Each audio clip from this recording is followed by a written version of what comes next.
Bonjour à tous et bienvenue sur notre chaîne. Avez-vous déjà remarqué comment certains bâtiments, meubles ou même des objets du quotidien semblent incroyablement modernes, même s'ils ont été conçus il y a près d'un siècle? Cette esthétique épurée, fonctionnelle et audacieuse a une origine bien précise. Une école d'art allemande révolutionnaire nommée le Bauhaus. Fondée en 1919 par l'architecte Walter Gropius, cette institution n'était pas qu'une simple école. C'était un mouvement, une philosophie qui a cherché à unifier l'art, l'artisanat et la technologie pour créer un nouvel environnement de vie pour l'homme moderne. Pendant ces 14 années d'existence, le Bauhaus a jeté les bases d'une grande partie du design et de l'architecture que nous connaissons aujourd'hui. Dans cette vidéo, nous allons explorer l'histoire fascinante de cette école, ses principes fondamentaux, et découvrir comment son héritage continue de façonner notre monde, bien au-delà des murs des salles de classe. Préparez-vous à un voyage dans le temps, à la découverte d'un mouvement qui a redéfini la beauté et la fonctionnalité. Le Bauhaus est né des cendres de la Première Guerre mondiale, dans une Allemagne en pleine effervescence sociale et politique. Walter Gropius, son fondateur, avait une vision radicale, abolir la distinction entre l'artiste et l'artisan. Il voulait créer une nouvelle guilde de créateurs capables de maîtriser à la fois la forme esthétique et la technique de production. L'école a ouvert ses portes à Weimar en 1919 avec un manifeste audacieux qui proclamait que le but final de toute activité plastique est la construction. Les étudiants n'étaient pas seulement des peintres ou des sculpteurs, ils apprenaient le tissage, la poterie, la menuiserie, la typographie, la métallurgie, tout en suivant des cours théoriques sur la forme et la couleur. Cette approche pluridisciplinaire était au cœur de la pédagogie.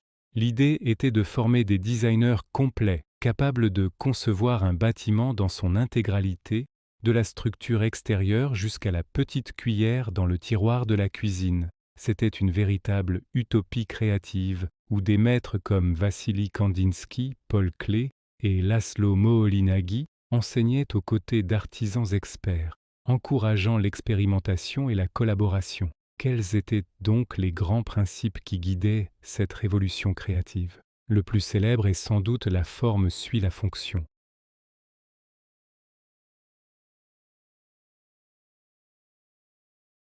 Sa beauté ne devait pas provenir d'ornements superflus, mais de la pureté de sa forme et de l'honnêteté de ses matériaux. On célébrait l'acier, le verre, le béton, des matériaux industriels modernes qui étaient souvent laissés apparents. Cette approche a donné naissance à une esthétique minimaliste, caractérisée par des lignes géométriques simples, des formes cubiques, des toits plats, de grandes surfaces vitrées pour laisser entrer la lumière naturelle, et une absence totale de décoration inutile. Les couleurs étaient aussi utilisées de manière très spécifique, principalement le blanc, le gris et le noir, rehaussés par des touches de couleurs primaires comme le rouge, le jaune et le bleu. L'objectif était de créer des espaces et des objets produits en série, accessibles à tous et qui amélioraient la vie quotidienne des gens. C'était un design démocratique, pensé pour la société industrielle moderne. L'histoire du Bauhaus est aussi marquée par ses déménagements. En 1925, face aux pressions politiques à Weimar, l'école s'installe à Dessau.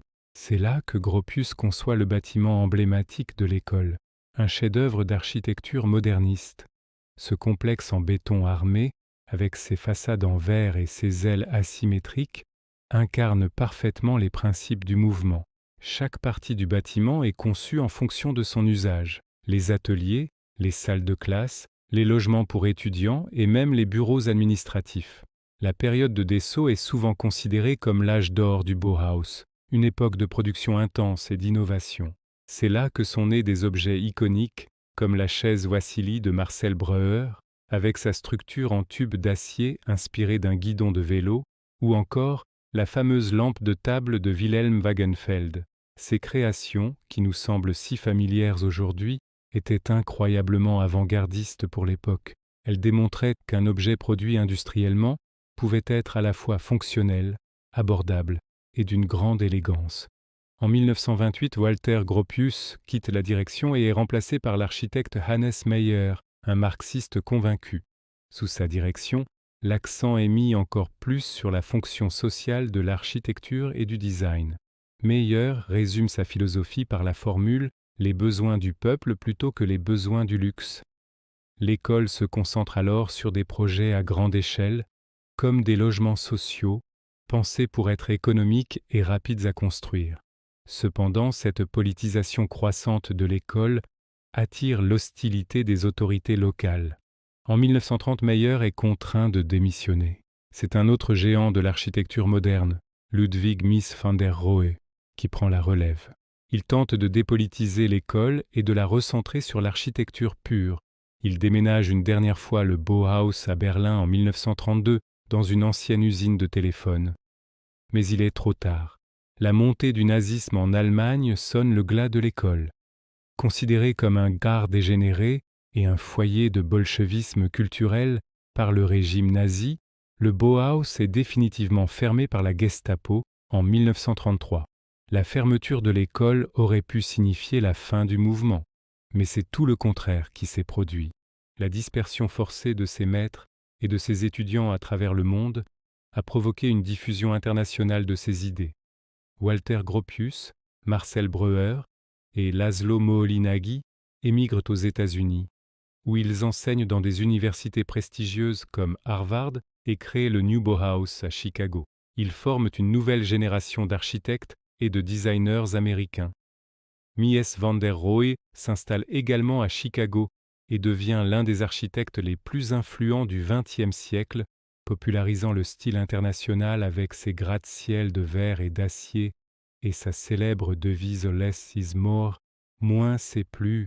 D'autres membres du Bauhaus s'installent en Palestine mandataire, aujourd'hui Israël, où ils construisent des milliers de bâtiments. La ville blanche de Tel Aviv, classée au patrimoine mondial de l'UNESCO, est le plus grand ensemble d'architecture Bauhaus au monde. L'influence se propage en Europe, en Amérique latine, partout. Le Bauhaus n'était plus une école, c'était devenu un langage universel. Aujourd'hui, près d'un siècle plus tard, l'héritage du Bauhaus est partout autour de nous, souvent de manière invisible.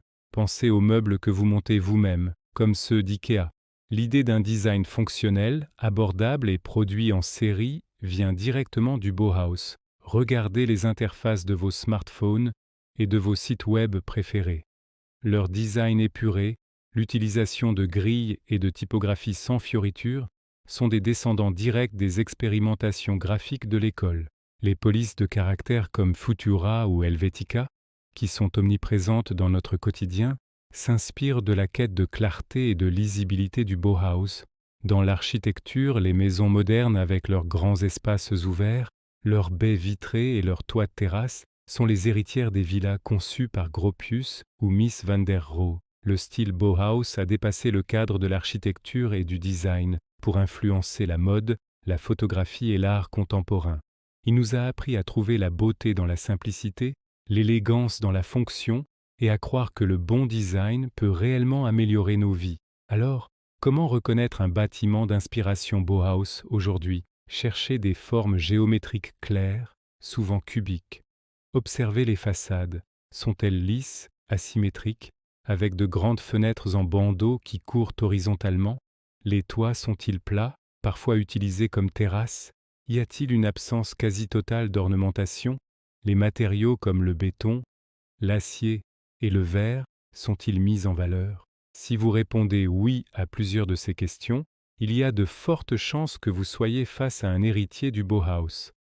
De la Seagram Building de Mies van der Rohe à New York aux unités d'habitation de Le Corbusier, un contemporain qui partageait beaucoup de ses idées, l'impact est indéniable. Même dans des constructions plus modestes, des maisons individuelles ou des immeubles d'appartements, on retrouve cet esprit de rationalité et de lumière. C'est un style qui a prouvé sa longévité car il répond à des besoins fondamentaux, avoir des espaces de vie lumineux, aérés et fonctionnels. En conclusion, le Bauhaus était bien plus qu'une simple école d'art. Ce fut un laboratoire d'idées bouillonnant, qui a osé repenser entièrement notre rapport aux objets et à l'espace.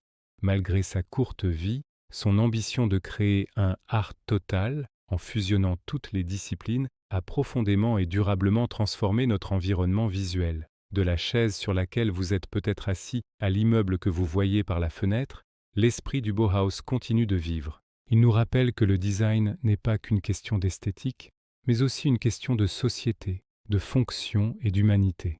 En cherchant à rendre le beau accessible à tous, le Bauhaus a posé les fondations du monde moderne. C'est une histoire de courage, d'innovation et de résilience, dont les leçons sont aujourd'hui plus pertinentes que jamais. J'espère que ce voyage au cœur du Bauhaus vous a plu et vous a permis de mieux comprendre ce mouvement fascinant. Si vous avez apprécié cette vidéo, n'hésitez pas à laisser un pouce bleu, à partager et à vous abonner pour ne pas manquer nos prochains contenus. Dites-nous en commentaire quel est votre objet ou bâtiment Bauhaus préféré. Merci de nous avoir suivis et à très bientôt.